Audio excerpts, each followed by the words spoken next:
기분일 텐데 눈 뜨고 코가 있는 일.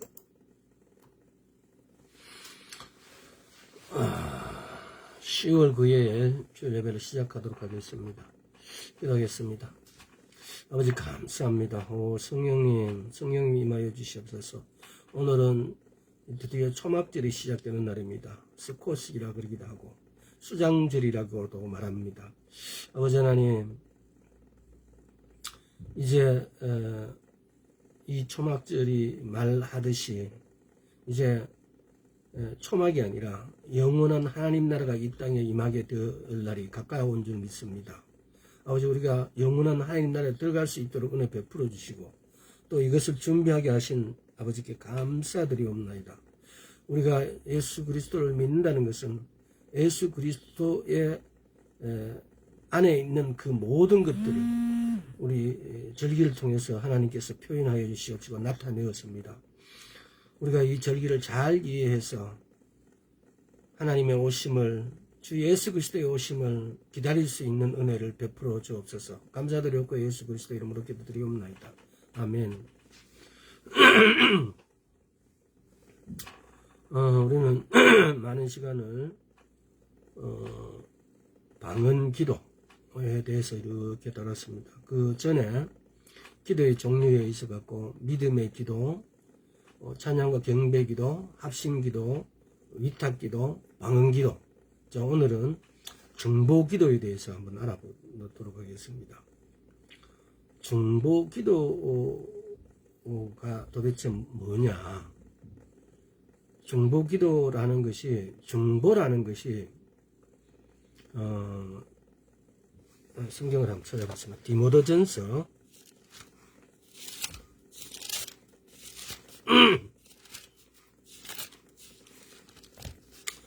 디모데전서 2장 1절에 보면은,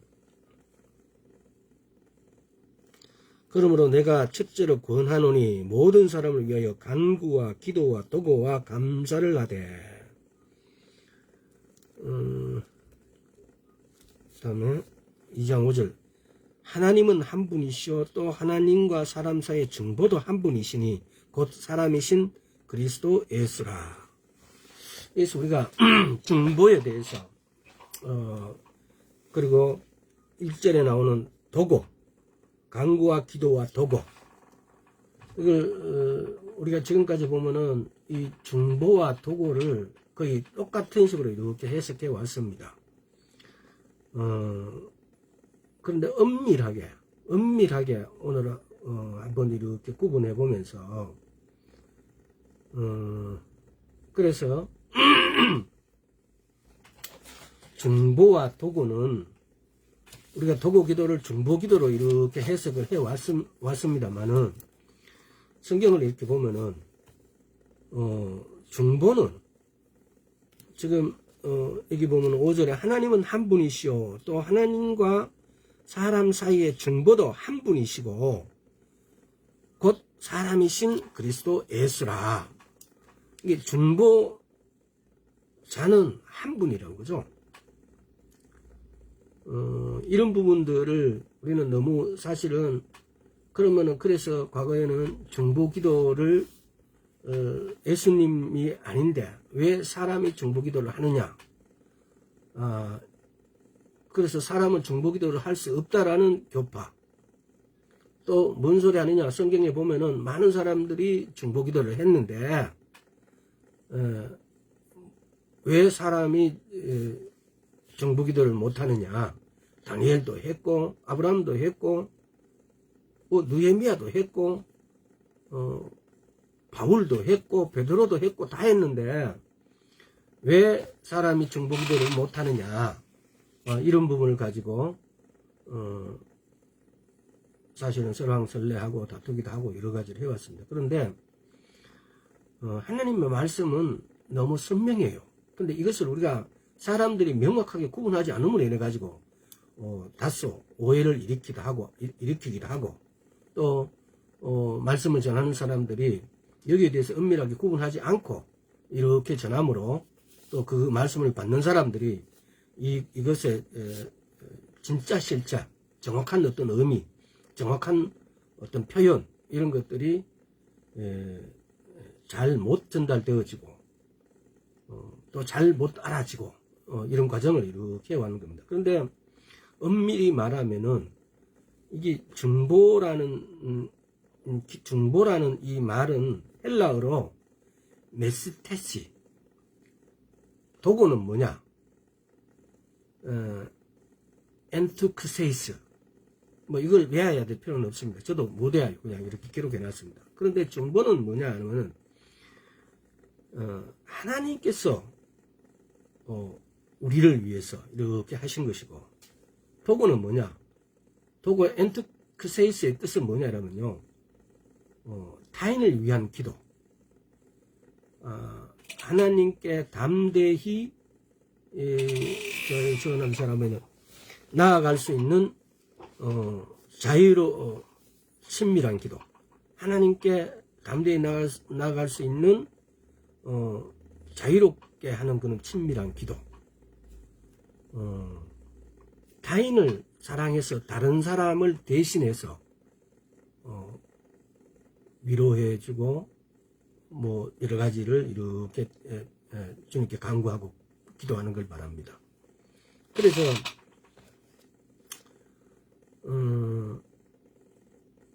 다시 말해 중보기도는 중보자이신 예수 그리스도께서 우리를 위해 하시는 기도고, 도고는 뭐냐 그러면 우리가 다른 사람을 위해서 하는 기도. 자, 크게 뜻은 그렇습니다.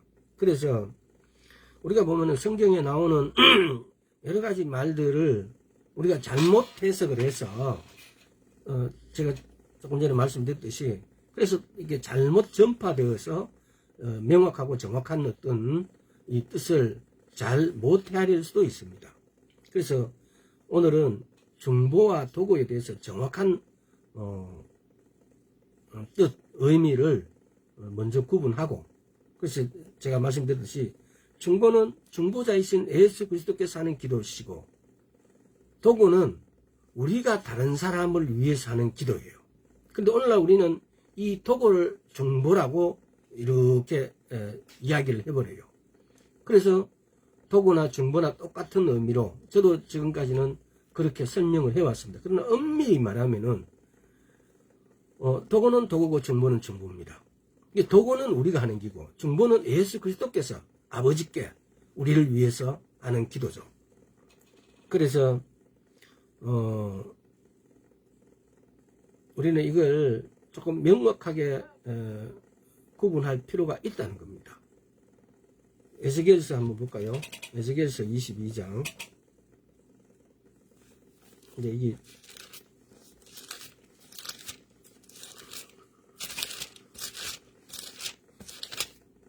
에스겔서 22장 30절. 이 땅을 위하여 성을 쌓으며 성 무너진 데를 막아서서 나로 멸하지 못하게 할 사람을 내가 그 가운데서 찾다가 얻지 못한 거로. 이게 쉽게 말하면은 하나님 아버지께서는 이 땅에서 늘 중보자를 찾고 계신다는 겁니다. 도고자를 찾고 계신다는 겁니다. 근데 우리는 이 중보, 도고에 대해서 이게 참 저도 이게 중보라는 것이 습관화되어 있어서 엄밀히 따져서 메시테시는 예수님께서, 중보자이신 예수님께서 하는 기도고, 또 엔투크세이스, 도고는 사람이 다른 사람을 위한 기도. 엄밀한 구분은 그렇습니다. 근데 우리는 이 도고가 마치 중보인 것처럼을 이렇게 해왔어요. 그래서 오늘은 이것을 정말 명확하게 구분해서, 근데 우리가 이렇게 명확하게 구분해서 알고 이것을 전파해야 되는데, 우리 기독교 안에서의 중보라는 의미는 너무 많이 퍼져 있어 가지고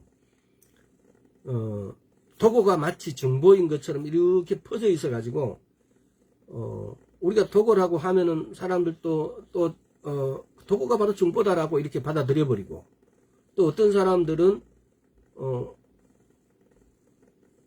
이 도고라는 것이 중보인지도 모르는 사람도 있고, 또 도구와 중보를 구분하는 사람도 있을 것이고. 그래서 이런 부분들에 대해서 그러나 우리가 이걸 명확하게 구분하지 않고 기도를 하더라도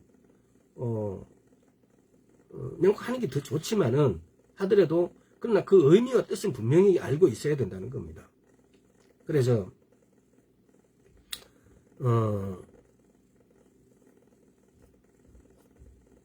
로마서 8장 한번 봅시다. 로마서 8장.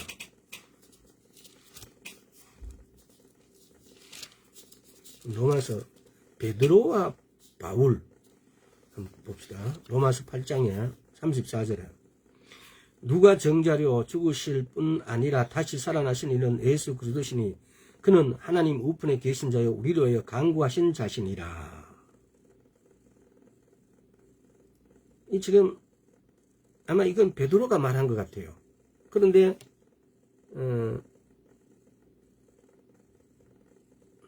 이게 8장 26절을 봅시다. 26절 이와 같이 성령도 우리의 연약함을 도우시나니 우리가 마땅히 빌 바를 알지 못하는 오직 성령이 말할 수 없는 탄식을 우리를 위하여 친히 간구하시느니라. 지금 이걸 베드로가 말하고 있어요. 그런데 그러면은 바울은 그럼 고린도전서 한번 볼까요? 고린도전서 14장. 고린도전서 14장 14절. 내가 만일 방언으로 기도하면 나의 영이 기도하거니와 나의 마음은 열매 맺지 못하리라.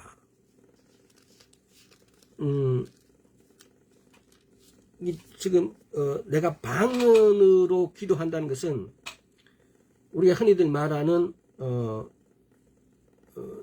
최고의 중보기도라고 그래요. 다시 말하면 이것이 최고의 도구의 기도예요. 우리가 방언으로 하게 되어지면. 왜? 방언은 성령의 말하게 하심을 따라서 하는 기도니까. 입술은 내 입술이지만은 그 기도를 말씀을 주신 분은 성령님이다 이 말입니다. 그래서 여기에서의 우리의 어떤 지각, 우리의 어떤 육체, 우리의 어떤 지체의 부분을 넘어서는 영어로 하는 기도. 이게 사실은 우리가 흔히들 중보하는 게 중보 기도의 최고에는 방언을 하는 기도예요. 방언을 하는 기도는 최고의 감사의 기도고, 방언을 하는 기도는 우리를 상쾌하게 하고, 이거 지난 시간 언젠가 이렇게 말씀을 이렇게 나눈 것 같습니다.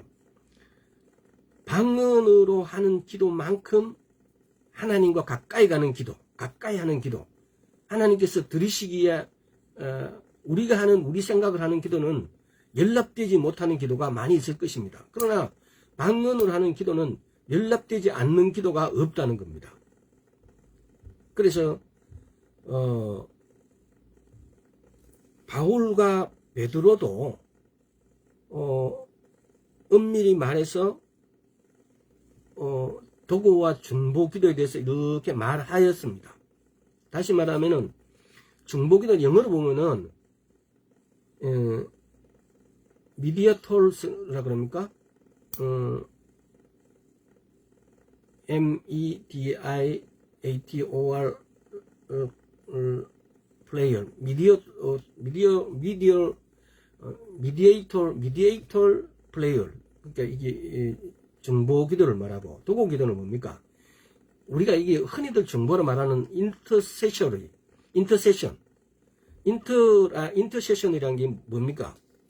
인터세션이라는 것이 뭐뭐 사이, between, 세션, 두고 가라, 뭐뭐 사이를 가라 이런 뜻이에요. 다시 말하면 뭡니까? 하나님과 사람 사이를 가는 사람, 이게 중보자, 도구자를 말하는 거예요. 하나님의 말씀을 백성에게, 사람의 소원과 간구를 하나님께, 이게 중보자예요. 그래서 보면은 우리가 보면은 그 로마 영화 같은 거 이런 것도 보면은 그런 게 이렇게 이런 데서 유치되어지는 어떤 이런 말씀들이 로마의 교황이라든가 또는 로마 황제들이 이걸 이렇게 따라해요. 그게 뭡니까? 막시무스, 폰티펙스 막시무스 하는 게 있어요. 그러니까 이게 로마 영화 보면은 그레디에이터라는 영화를 보면은 막시무스 이렇게 막 하는데, 원래 그 앞에 보면은 폰티펙스 막시우스 황제 이름도 막 그렇게 막 붙여요. 또 교황 이름을 폰티펙스 막시무스 이렇게. 폰티펙스는 뭡니까? 신관, 대제사장. 신관이라는 것은 뭡니까? 바로 이 정보자라는 거예요. 백성의 고청을 하나님의 고청을 하나님의 어떤 명령들을 백성에게, 그러니까 폰티펙스 마스의 묵상 최고의 신관이다, 이런 의미를 이렇게 갖고 있는 거고, 또 보면은 안티오쿠스 에피파네스라고 그래요. 우리 보면은 다니엘서에 이렇게 나오는 안티오쿠스 에피파네스 4세. 근데 이 적그리스도의 모형으로 이렇게 나타나는데, 에피파네스라는 게 뭡니까? 신의 현년. 인간의 몸에 어떤 신의 현년이 나타나는 걸 갖다가 에피파네스라고 그래요. 그래서 그런 자기가 쉽게 말하면은 옛날에 우리 당군들도 보면은 땅의 왕, 하늘의 제사장, 이 신권과 이 지상권, 영권과 하늘의 권까지를 자기들이 이렇게 다 다스린다, 이런 의미를 이렇게 부여해 놨어요. 또 보면 로마 황제 시대 때도 보면은 뭐 아우렐리우스 뭐 무슨 이렇게 막 이런 아우렐리우스는 정확하게는 제가 기억이 안 나는데, 아마 이런 것들도 이런 개념. 왜냐하면요, 하나님은 생명과 평안을 이렇게 우리한테 전해주세요. 하나님의 어떤 우리에게 어떤 우리가 받는, 하나님으로부터 받는 어떤 어떤 결론적인 어떤 이런 부분들은 생명과 평안. 반대로 사탄들은 뭡니까? 속이고, 기만하고, 파괴하고, 이런 거겠죠. 그래서 이런 어떤 뜻들. 그래서 오늘은 사실은 중보와 도고를 은밀하게 구분해서, 우리가 하는 기도가 사실은 도고 기도라고, 도고 기도, 우리가 하는 중보라고 말하는 것은 사실은 도고 기도라는 거. 근데 우리는 이 도고 기도를 갖다가 대부분이 중보라고 부름으로써 어떻게 보면은 하나님의 말씀을 이렇게 약간 이렇게 굳게 만들어버리고, 그것이 마치 정당한 것처럼 오늘날까지 그렇게 우리가 해왔다는 겁니다. 그러나 은밀하게 구분할 필요가 있다는 겁니다. 그래서 도고 기도를 하는 데에, 도고 기도는 그러면 어떻게 하는 게, 도고와 책에 이 말씀에 기록된 대로 도고 기도가 어떤 역할을 해왔고, 또 중보라고 쓰인 성경책에는 그러면은 중보라고 쓰인 부분들은 어떤 것이, 그러니까 이게 성경에서는 도고와 중보를 은밀하게 분리해 놨다는 겁니다. 근데 우리 번역하는 어떤 오류라든가 이런 것 때문에 마치 도고도 중보로 이렇게 여겨지는 이런 역할을 해왔고, 그래서 오늘 우리가 이 시간에는 앞으로 우리가 중보 기도를 사실은 도고 기도로 해야 된다는 거, 도고가 옳은 편이라는 거. 디모데전서 2장 5절에서 중보자는 오직 예수 그리스도라 그래요. 저도 이걸 이 중보 기도에서 몇 번 설명하면서도 오직 예수 그리스도라는데, 그래서 저는 이렇게 설명한 적이 있어요. 중보자는 오직 한 분이시지만은 우리가 중보자가 될 수는 없다. 그러나 우리는 중보 기도를 할 수 있는 사람이라고만 말해봤어요. 근데 이게 얼뜻 맞는 것 같지만은 사실은 엄밀하게 따지면은 맞지 않아요. 중보자만이 중보 기도를 할 수 있는 거고, 우리는 도고 기도를 하고 있는 거예요. 그러면 성경에 많은 분들이 기도한 것은 도고 기도라는 거죠. 도고는 타인을 위한 기도. 쉽게 말하면은 예수님께서 십자가에 못 박히시고 죽으시고 부활하시고, 우리가 보면 성경을 해석할 때 성경을 정말 잘 못 해석할 때가 굉장히 많아요. 이제 심지어 이런 것도 있죠. 시편 2편에 보면 오늘날이라는 구절이 있어요. 오늘날 내가 오늘 시편 2편, 이게 다른 데로 쓰는데 잠시만 한번 봅시다. 자, 시편 2편에 보면은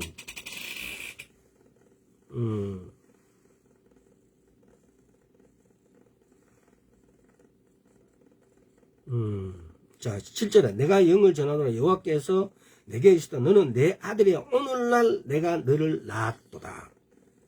근데 이 오늘날이라는 것이 그러면 도대체 언제일까? 아버지 하나님께서 오늘날 내가 예수 그리스도를 낳은 날이 언제일까라는 겁니다. 이게 이 오늘날은 도대체 언제이냐는 거죠. 근데 이런 부분들이 우리가 해석을 잘못함으로써 이게 굉장히 자, 그러면 사도행전 이 부분을 그대로 해석을 하면 우리가 보면은 말씀을 똑바로 해석해야 된다라는 어떤 취지로 제가 이게 말씀을 드리는 거예요. 사도행전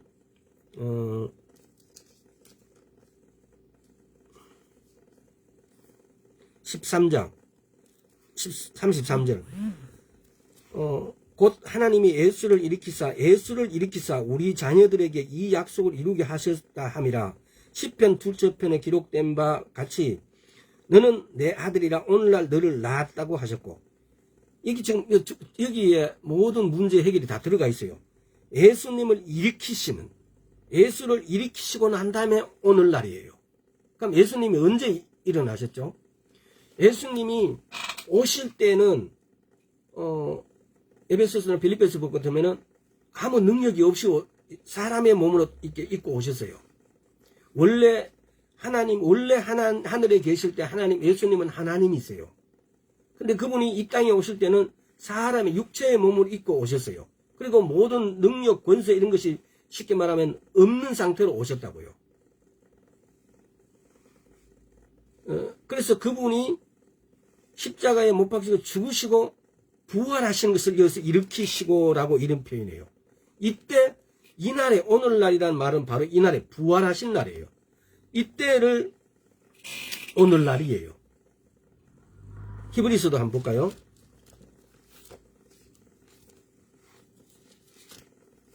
그래서 우리가 보면은 이런 것을 잘못 해석해버리게 되면은 성경에 있는 내용을 잘못 해석하게 되지만 모든 게 굳게 이렇게 가요. 우리가 중보에 대한 이 단어를 잘못 해석함으로 인해서, 자 보십시오. 여기도 보면은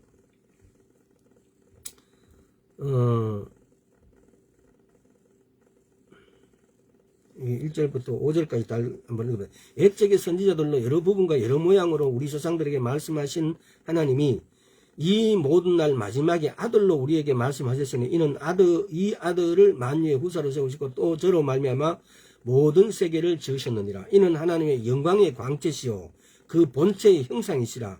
그의 능력의 말씀으로 만물을 붙드시고 죄를 정결케 하는 일을 하시고 높은 곳에 계신 위에 우편에 앉으셨느니라. 저가 천사보다 얼마만큼 뛰어남은 저희보다 더욱 아름다운 이름을 기업을 얻으시니 하나님께서 어느 때에 천사 중에 누구에게 내가 내 아들이라 오늘날 내가 너를 낳았다 하셨으며, 쭉 이렇게 연결되는 거예요. 지금 이게 1장 2절 가도 내용이 이렇게 쭉 연결되어가요. 그래서 이게 보면은 오늘날 너는 내 아들이다. 오늘날 내가 너를 낳았다. 라고 하는 이 오늘날이라는 것이, 이게 지금 보면은 하나님의 영광의 광채시요 그 본의 형상을 원래 입고 계셨던 분이 오늘날은 바로 부활하신 날이에요. 그러니까 우리는 그래서 성경에 오늘날이라고 표현되어 있는 오늘이 지금 오늘 제가 이렇게 읽어드린 이런 구절들이 이게 언제를 정확하게 시점이 언제를 지칭하는 건지 이걸 때로는 보면은 자기 임의대로 해석해요. 그러면 많은 오해를 불러일으켜요. 마치 도고와 중보를 우리가 구분하지 않고 그대로 사용함으로써 오는 오해와 똑같다는 겁니다. 그래서 그러면 오늘은 도고와 중보에 대해서 이렇게 한번 이렇게 알아보고 아마 오늘 1시간에 다 못하면은 다음 시간까지를 한번 더 해보겠습니다. 도구로 이렇게 쓰여진 그 도구는 그러면 어떻게 다른 사람을 위해서 하는 기도인데 어떤 기도나 도구가 쓰여진지 한번 찾아보겠습니다. 야고보서 5장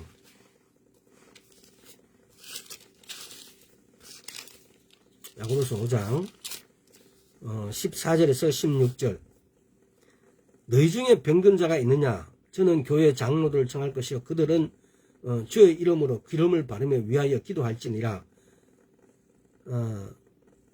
믿음의 기도는 병든 자를 구원하리니 주께서 저를 일으키시리라. 혹시 죄를 범하였어도 사하심을 얻으리라. 이러므로 너희 죄를 서로 고하며 병 낫기를 위하여 서로 기도하라. 의인의 간구는 역사하는 힘이 많으니라. 이렇게 이걸 지금 도구 기도라는 거죠. 우리는 이걸 예를 들어서 지금까지는 이게 중보 기도냐 남을 위해서 하는 기도는 중보 기도라고 이렇게 알고 이렇게 표현했는데 사실은 이게 도구 기도라는 겁니다. 그 다음에 병 고치는 것, 또 심판을 돌이킨 것, 민수기 한번 볼까요? 민수기 14장. 이게 우리가 지금까지 알고 있는 중보, 도구 기도는 이렇게 병을 고치기도 하기도 하고 또 심판을 돌이키고 민수기 14장 11절부터 21절까지 11절 여호와께서 모세에게 이르시되 이 백성이 어느 때까지 나를 멸시하겠느냐 내가 그들 중에 모든 이적을 행한 것도 생각하지 아니하고 어느 때까지 나를 믿지 않겠느냐 내가 전염병으로 그들을 쳐서 멸하고 너를 그들보다 더 크고 강한 나라를 이루게 하리라. 모세가 여호와께 여짜오되 애굽인 중에서 주의 능력으로 이 백성을 인도하여 내셨거늘 그래 하시면 그들이 듣고 이 땅 거민에게 구하리이다. 주 여호와께서 이 백성 중에 계심을 그들도 들었으니 곧 주 여호와께서 대면하여 보이시며 주의 구름이 그를 위에 섰으며 주께서 낮에는 구름 기둥 가운데서 밤에는 불 기둥 가운데서 그들 앞에서 행하시는 것입니다. 이제 주께서 이 백성을 한 사람같이 죽이시면 주의 명수를 들은 열국이 말하여 이르기를 여호와가 이 백성을 죽이러 맹세한 땅에 인도할 능력이 없는 거로 광야에서 죽였다 하리이다. 이제 고하옵나니 이미 말씀하신 대로 주의 큰 권능을 나타내시옵소서. 이르시기를 여호와는 노하시기를 더디하고 인자가 많아 죄악과 과실을 사하나 형벌을 받을 자를 결탄코 사하지 아니하고 아비의 죄악을 자식에게 갚아 3, 4대까지 이르게 하리라 하셨나이다. 고하옵나니 주의 인자와 광대하심을 따라 이 백성 죄악을 사하시되 애굽에서부터 지금까지 이 백성을 사하신 것 같이 사하시옵소서. 여호와께서 가라사대 내가 내 말대로 사하노라. 그러나 진실로 나의 사하는 것과 여호와의 영광이 온 세계에서 충만할 것을 맹세하노니. 지금 이게 민수기는 누가입니까? 이게 기도하는 자가 누굽니까? 모세잖아요. 모세가 백성들을 위해서 심판을 이렇게 하지 말라 달라고. 이게 지금 우리는 이런 걸 중보라고 생각했는데 이게 도구기도라고. 이게 엄밀하게 말해서 지금 교회에서 도구기도라 그러면 아무도 안 믿을지도 몰라요. 그러나 성경을 자세히 연구를 해보면은 중보자는 오직 한 분이신 그분만이 중보기도를 할 수 있는 거고 우리는 아까도 말씀드렸지만은 중보자는 예수 그리스도 디모데전서 2장 5절 중보자는 오직 한 분이신 예수 그리스도라고 말하면서 우리는 중보기도를 한다고 이게 완전 대중화되어 있어요. 근데 사실은 그것이 도구기도라고요. 우리가 다른 사람을 위해서 하는 기도가 도구기도라고. 도구란 이 말은 교회 안에서 보면은 잘 쓰여지지도 않아요. 또 대적으로부터 구원하는 것, 사무엘상. 이게 도구기도가 쉽게 말하면 병 고치는데 또 심판을 돌이키는데 또 대적으로부터 구원하는데 사무엘상 7장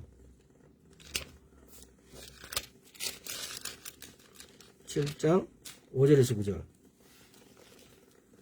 사무엘이 가로되 온 이스라엘은 미스바로 모이라 내가 너희를 위하여 여호와께 기도하리라 하며 그들이 미스바에 모여 물을 길어 여호와 앞에 붓고 그날에 금식하고 거기서 가로되 우리가 여호와께 범죄하였나이다 하리니 사무엘이 미스바에서 이스라엘 자손을 다스리니라.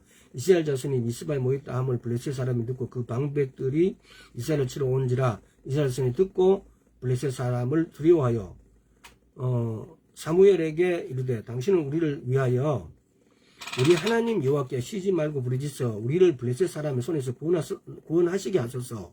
사무엘이 젖 먹는 어린 양을 취하여 온전한 번제를 여호와께 드리고 이스라엘 위하여 여호와께 부르짖음에 여호와께서 응답하셨더라. 대적으로부터 구원하는 기도. 사무엘이 도고기도. 지금까지 우리가 흔히 중보기도라는 했다라고 이렇게 말하는 표현을 사무엘이 이렇게 대적으로부터 구원하는 도고기도를 했다는 겁니다. 또 이웃에 대한 용서. 욥기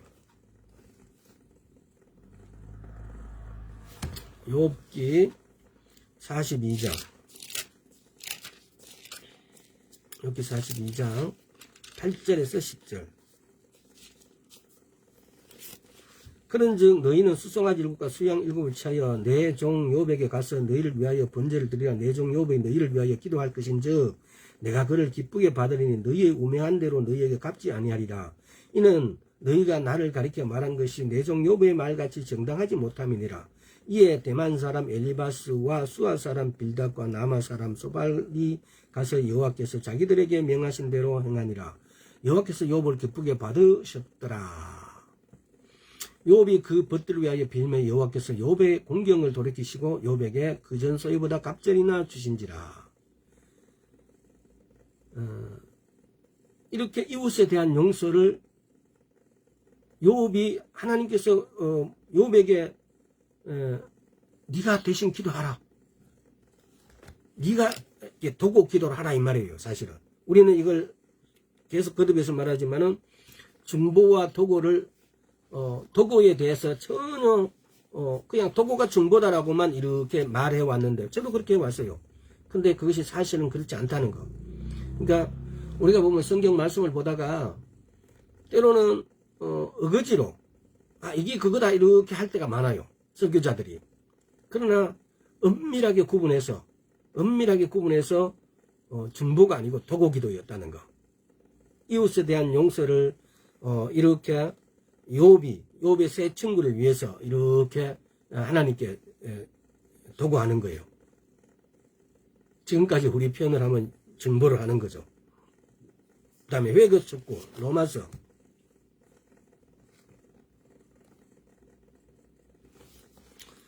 10장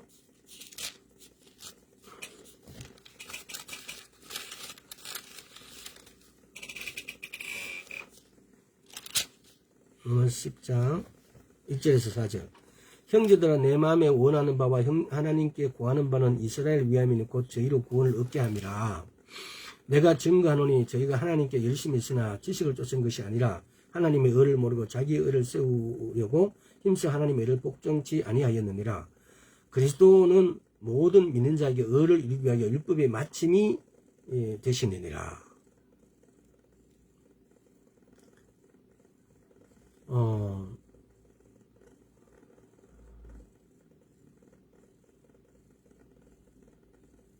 이것도 지금 바울이 기도하는 거죠.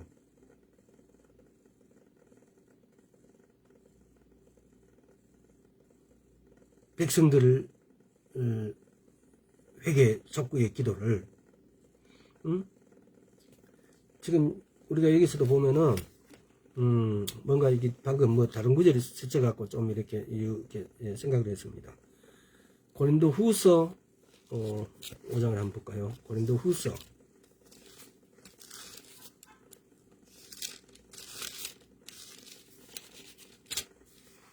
자, 고린도 후서 5장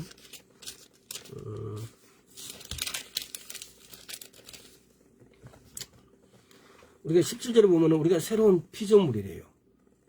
우리가 보면은 새로운 피조물이라는 것은 굉장히 중요합니다. 여러분 이 새로운 피조물이라는 것을 엄청나게 묵상을 해야 됩니다.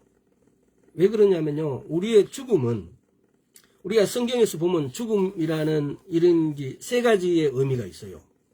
첫째, 영적인 죽음. 두 번째, 신체적인 죽음. 세 번째, 영원한 죽음이에요. 영원한 죽음은 계시록에는 불못과 불못에 들어가는 거예요. 그야말로 심판이 다 이루어지고 불못에 던져지는 이 영원한 죽음이고. 근데 성경에서 보면은 창세기에서도 보면은 네가 이것을 먹으면은 정령 죽으리라. 이때 죽음은 이 영적인 죽음이에요. 영적인 죽음이라는 말은 그럼 그것이 우리인데 그러면 우리가 느끼기에 그러면 그것은 어떤 의미를 갖고 있냐? 영적인 죽음은 하나님하고 우리하고 분리를 말해요. 자꾸 성경이 오늘은 이렇게 다른 것으로 이렇게 연결되어지는데, 이거 우리가 사실은 이런 걸 너무 흔한 말이고 쉬운 말인데 이걸 이렇게 생각하지 않았기 때문에, 그래서 다른 성경 다음 구절을 오해를 하게 돼 있고 믿음을 어떤 그 다른 방향으로 이렇게 흘러가 버리게 돼요.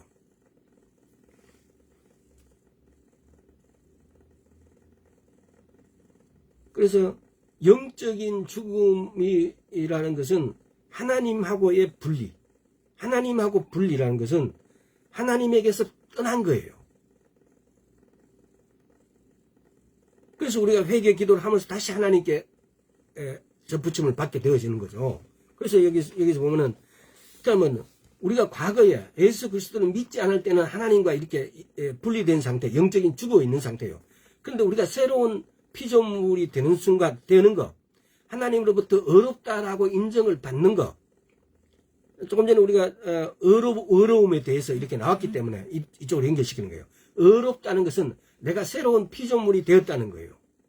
내가 새로운 피조물이 되었다는 것은 내가 하나님께 붙어 있다는 거예요. 쉽게 말하면. 근데 우리가 이렇게 새로운 피조물이 되어 있지 않다는 것은, 어렵게 되어 있지 않다는 것은 내가 하나님과 분리되어 있다는 거예요. 내 영이 죽어 있다는 겁니다. 그래서 성경은 죽었다, 창세기에도 네가 이러면 정령 죽으리라, 죽었다 그러니까 그게 신체적인 죽음이 아니라, 또 나중에 죽어서 지옥 간다는 개념이 아니라 하나님하고 분리를 말한다는 거.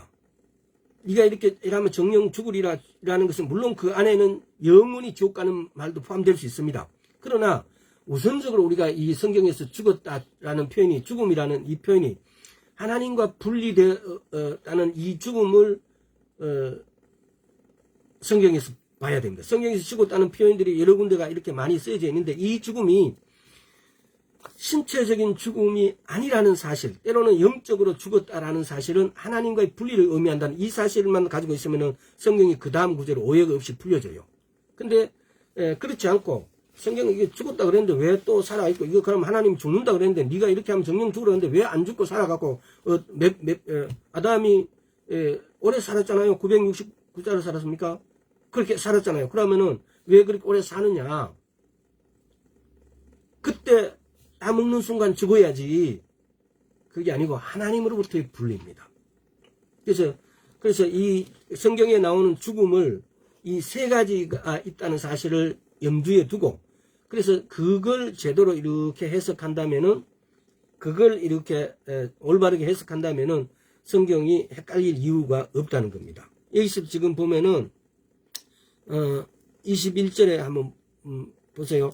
하나님의 죄를 알지도 못하신 자로 우리를 대신하여 죄를 삼으신 것은 우리로 하여금 저희 안에서 하나님의 의가 되게 하려 하심이니라. 우리가 하나님의 의가 되었다는 것은 17절에 내가 새로운 피조물이 되었다는 겁니다. 하나님하고의 관계가 끊겨 있던 것이 연결됐다는 이 말입니다.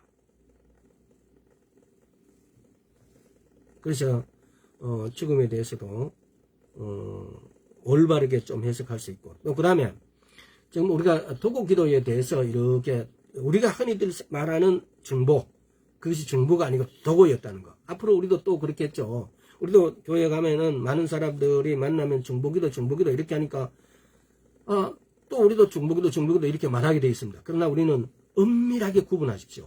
중보는 중보자이신 디모데전서 2장에서 오직 중보자는 예수 그리스도 한 분이시라고 그래요. 그래서 한 분이신 그분만이 중보기도 할 수 있는 거예요. 근데 우리가 할 수 있는 거는, 그럼 우리 중하는 기도는 뭐냐 그러면 중보기도라고 이렇게들 말해 왔다는 겁니다. 그러나 실상은 엄밀히 말하면은 우리는 때로는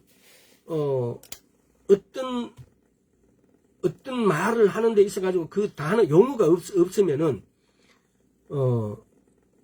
정확한 그 어떤 육체적인 행동이나 어떤 그 의식이나 형태를 표현하는 단어, 용어가 없으면 우리는 그걸 달리 표현할 수밖에 없었습니다. 또 때로는 우리가 그걸 몰라서 그거는 알겠는데 그렇게 생겼다고 이렇게 표현하는 겁니다. 쉽게 말하면은 코끼리 귀가 얼마나 큰지를 보지 않는 사람은 코끼리 귀가 본 사람하고 차이라 그럴까요? 코끼리를 귀를 보지 않는 사람이 코끼리 귀에 대해서 표현하면은 이거는 만약에 횡설수설 되어질 거 아닙니까? 그러나 코끼리 귀를 본 사람이 코끼리 귀를 보지 못한 사람인데 그 귀가 이렇게 크고 이렇게 벌럭거린다고 이렇게 이야기하면은 받아들이는 사람은 본 사람에 비해서 그걸 받아들이기가 왜 자기는 한 번도 안 봤기 때문에 받아들이기가 굉장히 곤란해요. 그냥 막연하게 상상해요. 그래서 그 막연하게 상상하는 것을 제3자인데 만약에 그 사람이 전하게 되어지면은 진짜 코끼리 기자기가 돼버려요. 우리 지금 보면은 이 중보라는 말씀과 도고라는 이 말씀, 이 두 단어에 오해를 이렇게 불러 이렇게 왔다는 겁니다. 하여튼 그렇게 이해하시고 우리가 하는 기도가 도고기도라는 것을 중보가 아닌 도고라는 걸 정확하게 아시기를 바란다는 겁니다.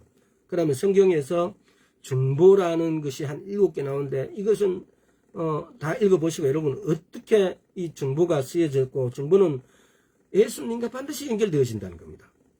자, 이사야서 38장. 성경에 중보라는 게 7군데밖에 안 나와요. 제가 아침에 앱으로 찾아보니까 중보가 7개가 나와요. 그래서 그 7개를 다 찾아볼 겁니다. 자, 이사야 38장 14절. 나는 제비같이 학같이 지저귀며 비둘기같이 슬퍼 울며 나의 눈이 새하도록 앙망하나이다. 여호와여 내가 앞제 봤사오니 나의 중보가 되옵소서. 나의 중보가 되옵소서라고 나의 중보가 되옵소서. 얼마나 벌써 제비같이 학같이 지저귀며 비둘기같이 슬피며 나의 눈이 새하도록 앙망하나이다. 이게 지금 누구예요 이게? 히스기야잖아 히스기야. 막 죽는다 그러니까 얼마나 그래서 지금 이거는 이제 죽는다 그러고 난 다음에 15년을 더하고 난 다음에 15년 더 살게 해줄게 라고 하고 난 다음에 막 이렇게 하는 기도예요. 히스기야가 감사하는 기도예요. 그러니까 여호와는 나의 중보자가 되십시오라고. 이때 여호와는 나의 중보자가 될 수 있는 여호와는 누구겠어요? 예수 그리스도. 다음에 갈라디아서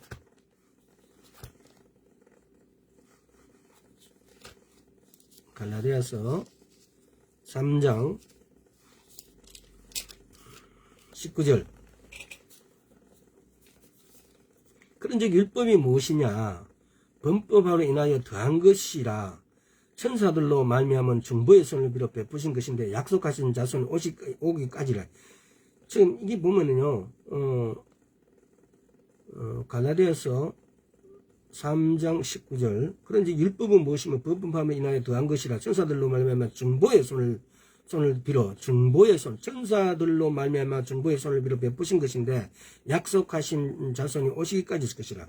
이 말 참 해석이 조금 이렇게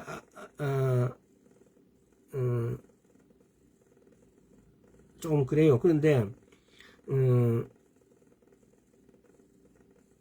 이건 율법은 범법한 자로 인하여 더한 것이라. 천사들로 말미암아 중보의 손을 빌어 베푸신 게 이게 뭐냐면 나중에 예수 그리스도의 피로 말미암아서 쉽게 말 우리가 약속한 자손 오실까지 있을 것이라. 이런 부분들이 다 포함되어 있는 겁니다. 또 3장 20절을 보십시오. 중보는 한편만 위한 자가 아니니 오직 하나님은 하나이시니라. 중보는 한편만을 위한 것이 아니래요. 이게 중보라는 것은 뭡니까? 아까 제가 말씀드렸잖아요. 하나님 편에서 백성에게, 백성의 편에서 하나님께, 이런 개념. 이 말이 지금 한편만 위한 자가 아니다. 이 말이에요 지금. 다음에 디모데전서 2장 5절.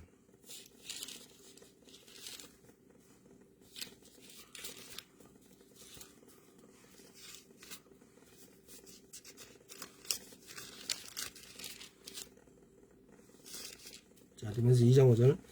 하나님은 한 분이시요 또 하나님과 사람 사이의 정보도 한 분이시니 곧 사람이신 예수 그리스도라. 하나님은 한 분이시고 하나님과 사람 사이의 정보도 한 분이시다. 곧 사람이신 그리스도 예수시라. 이게 정보. 이게 영어로 표현으로도 이렇게 영어 표현으로도 여기는 지금 뭔가 미디에이터로 기록되어 있다는 겁니다. 그럼 인터세션으로 이렇게 기록된 게 아니고 정보라는 단어가 영어 사전에도 미디에이터로 기록되어 있다는 겁니다. 근데 우리는 이걸 그냥 영어 성경에 어떻게 기록됐는가와 상관없이 이거는 우리는 정보는 우리가 할 수 있는 거다라고 이렇게 그게 어느 순간 교회에 완전 굳어져 버렸어요. 다음에 히브리서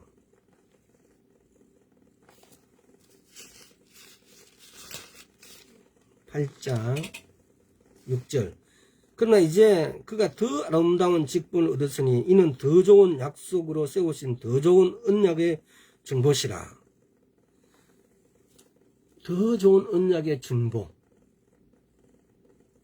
정보시라. 정보가 누구라는 말입니까? 예수 그리스도. 그 다음에 9장 15절도 한번 봅시다.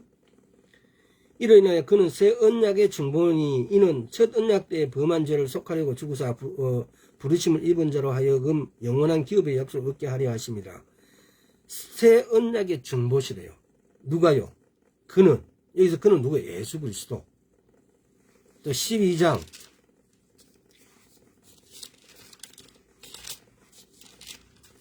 24절.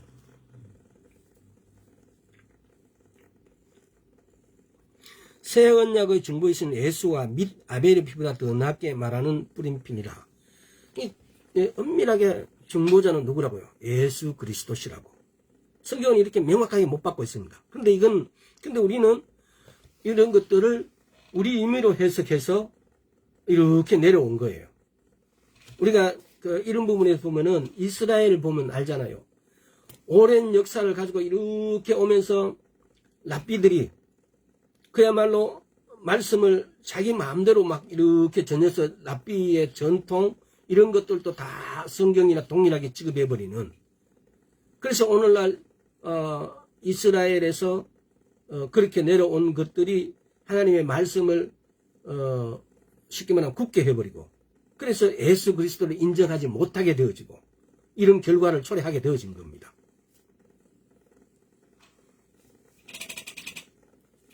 그래서 오늘 우리가 보면은 도고와 중보에서 엄밀히 구분하고 우리가 하는 기도는 중보라는 거. 제가 지금까지 중보를 예수님은 중보자이시고 중보자는 오직 한 분이시라는 거에 명확하게 말씀을 했고 그러나 우리는 중보 기도를 할 수 있는 자라고 이야기했는데 잘못된 거예요. 우리는 도고 기도를 하는 자예요. 남을 위해서 하는 기도를 도고로 하는 거예요. 그러면 우리가 방언을 하는 것은 중보의 기도의 최고다. 방언은 내 입술로 말하지만은 말하게 하시는 분이 성령님이세요. 오히려 방언은 중보 기도일 가능성이 굉장히 가까운 거죠. 이런 부분들이 우리가 결론을 이거는 A는 B다라고 이렇게 결론 내기에는 때로는 우리가 미진하고 모르는 부분이 많습니다. 성경 해석을 우리가 이렇게 우리 임의로 막 할 수 있는 것은 때로는 지금까지 말했던 정보의 어떤 거라는 것을 잘못 알아왔던 것처럼 세월을 두고 또 이런 것에 대해서 명확하게 또 이렇게 또 히브리어가 또는 다른 어떤 성경 해석이 아마 이제는 거의 그런 게 별로 그렇게 많지가 않아요. 아주 일부분이에요. 마치 중보와 도고의 차이를 우리가 지금까지 모르고 이렇게 해석했던 것처럼 아주 일부분들이 그런 게 있어요. 그래서 이제는 일부분이라는 것들도 우리가 알고 또 제대로 아는 사항에 대해서 우리가 앞으로 말씀을 전할 때는 정확한 이해한 그 사실들을 전했으면 좋겠다는 겁니다. 이렇게 성경에 중보라고 나와 있는 데가 7군데예요. 지금 이렇게 만개 이사야서 38장 14절, 갈라디아서 3장 19절, 3장 20절, 디모데전서 2장 5절, 히브리서 8장 6절, 9장 15절, 12장 24절. 이렇게 중보해 놓는다. 그 중보가 되게 말하는 것은 중보자가 예수 그리스도라는 걸 명확하게 표현해 놨어요. 때로는 우리 성경 번역에는 보면 주어가 숨어 있을 때도 많은데, 그러나 지금 12장 24절에서는 명확하게 이걸 다시 한 번 더 이야기하는 거예요. 새 언약의 중보이신 예수와 정확하게 표현해 놨어요. 우리가 중보 기도를 많이 하고 이렇게 한다 이러면서 중보가 성경에 많이 나와 있는 것 같지만은 개역 한글 버전으로 앱에서 중보를 찾아보면 이 7군데 나와 있어요. 중보라는 단어가 엄청나게 많을 것 같은데 그렇지 않다는 거예요. 그러나 성경에 우리가 앞에 도구 기도의 축복, 이렇게 병을 고치는 거, 심판을 돌이키는 거, 또 대적으로부터 구원하는 거, 이웃에 대한 용서, 회개 촉구를 하는 거는, 기도는 이렇게 오늘 제가 말한 5군데 뿐만 아니라 굉장히 많이 있습니다. 다니엘의 기도, 이렇게 다 막 엄청나게 들어가 있습니다. 성경에 대부분이 나오는 사도들이나 또 구약에 있었을 때의 구약의 기록자들은 대부분이 다른 사람을 위해서 그야말로 우리가 지금까지 알았던 중보를 해왔습니다. 그런데 그것이 도구 기도라는 거. 예수님 한 분만이 중보자시고 중보 기도를 한다는 거. 그래서 우리는 디모데전서 2장 1절에 나오는 그 기도, 또 뒤에 보면은 2장 1절에 보면 감사가 있어요. 간구와 기도와 도구와 감사 이렇게 기록되어 있어요. 근데 이 감사는 그냥 감사하는갑다라고 생각해요. 아닙니다. 감사 기도예요. 그래서 성경에 나오는 어떤 말씀들을 우리는 명확하게 해석할 필요가 있고 정확하게 해석해서, 그래서 그 뜻이, 그 말씀에 기록된 말씀이 더 이상 다른 의미나 다른 어떤 뜻으로 해석되지 않도록 명확하게 해석돼서 우리 후대에게, 또는 명확하게 해서 우리 같은 교인들이나 신도들에게 전해져서 하나님의 말씀이 2가지, 3가지로 분류돼서 해석되지 않도록, 이게 굉장히 중요한 것 같아요. 왜냐하면 지금까지 성경이 전해지면서 몇천 년 동안 이런 말씀들이 잘못 전해와서 오늘날 이스라엘이 이렇게 된 거예요. 이스라엘이 왜 예수 그리스도를 자기들의 메시아로 인정하지 않을까요? 이런 부분들입니다. 이런 부분들이 우리나라가 오해하는 것들과 마찬가지로 그분들도 자기들을 가리키는 랍비들에 의해서 막 분파되어지는 거예요. 오늘날 우리는 히브리에서 영어에서 또는 중국어 또는 이래서 한글로 번역되어지면서 이게 완전 이 나라를, 문화와 관습이 틀리는 나라를 넘나들면서 오늘 우리말로 기록되어진 우리가 한글 성경을 이렇게 보면서 이런 것이 잘못 해석되어져서 우리가 이렇게 받아들이기에, 왜냐하면은 잘못했다라고 확인하면은 성경에는 그렇게 기록되어 있는 거예요. 근데 그렇게 기록되어 있어도 우리가 성경을 보고 그것을 명확하게 해석을 못하면은 그대로 가져온다는 겁니다. 그것이 그렇게 역사대가 계속 전통적으로 그렇게 이어져 왔다는 겁니다. 그러나 이걸 명확하게 도구와 중보를 이렇게 명확하게 해석했더라면은 이렇게 끊어졌겠죠. 중보와 도구는 틀리다는 거. 그러나 우리는 그걸 그렇게 해오지 않았기 때문에 우리가 하는 남을 위해서 하는 기도가 다 중보라고 말하는 거예요. 그러나 오늘 이 시간 남을 위해서 하는 기도가 중보가 아니고 도구라는 거 명확하게 좀 이렇게 아시면 좋겠다는 거. 로마서를 한번 볼까요? 이렇게 말씀을 전하면서 계속 생각이 나서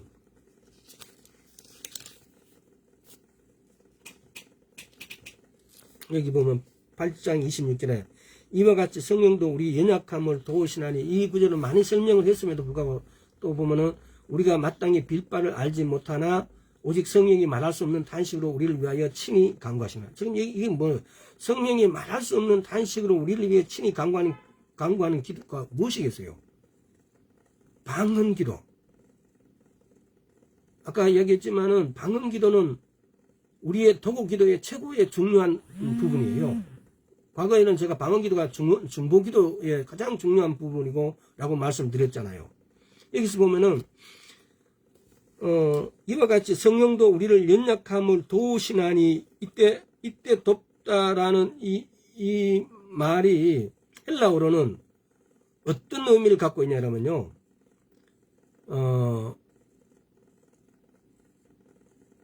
버티고 이렇게 서 있다라는 의미가 있고, 돕다라는 의미에 함께라는 의미가 있고, 찾아서라는 의미가 있어요. 같이 버티고, 이게 남을 돕다라는 의미에 같이 버티고 서 있고, 함께라는 의미도 있고, 맞서서라는 의미가 있다는 거예요. 이게 이 말을 돕다라는 진짜 의미의 뜻은 뭐냐면요, 맞서서 함께 같이 버티고 서 있다 이 말이에요. 이 말은 지금 자, 이걸 여러분 기록해 놓으세요. 적어 놓으세요. 맞서서 함께 같이 버티고 서 있다. 지금 여기서 이 말 이렇게 해석을 한번 해보세요. 이와 같이 성령도 우리를 연약함을 성령님이 우리의 대적에 우리가 기도할 때 성령님도 같이 맞서서 같이 함께 버티고 서 있는 거예요.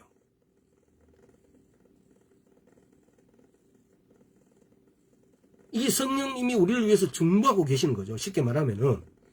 그렇다면은, 그러면 성령님이 우리하고 버티고 맞서 서 있으면 나는 그럼 할 필요가 없네?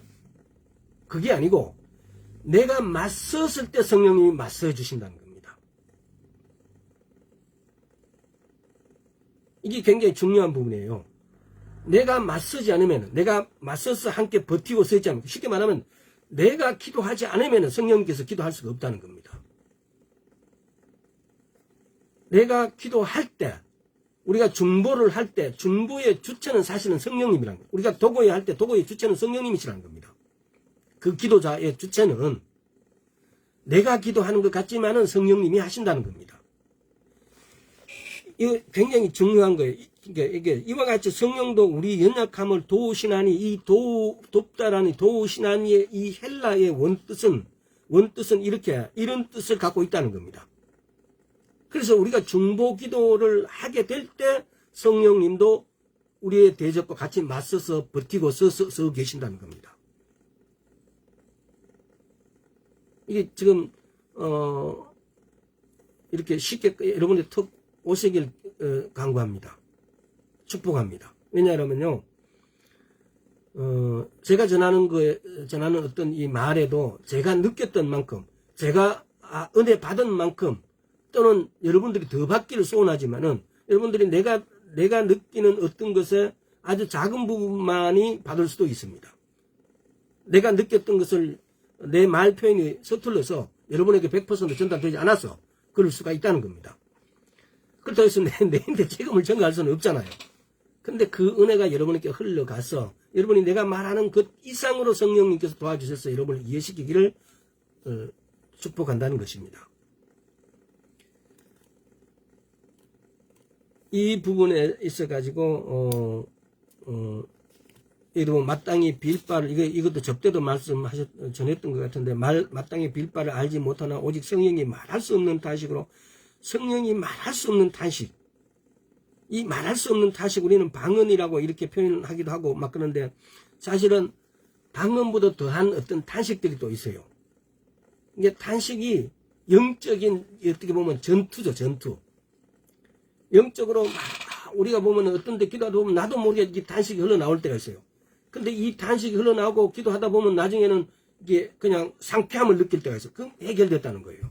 내가 다른 사람을 위해서 중보하는데 케네시 해긴 목사님 같은 경우도 이걸 이렇게 다른 사람을 위해서 막 이렇게 기도하면 막 탄식이 나오고 막 그랬대요.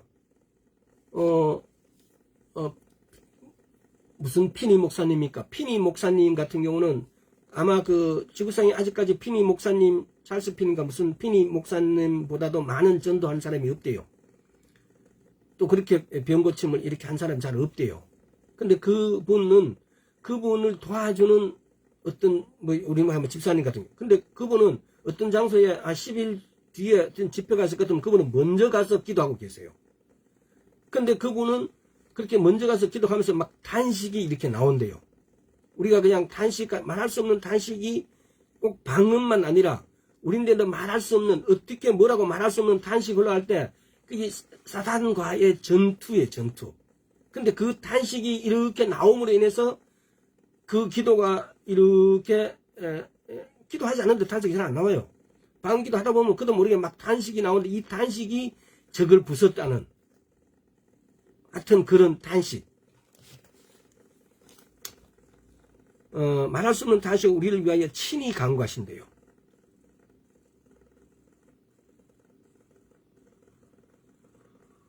그래서 이 구절을 보면은 지금 여기서 보면서 이와 같이 성령도 주체가 성령님이세요.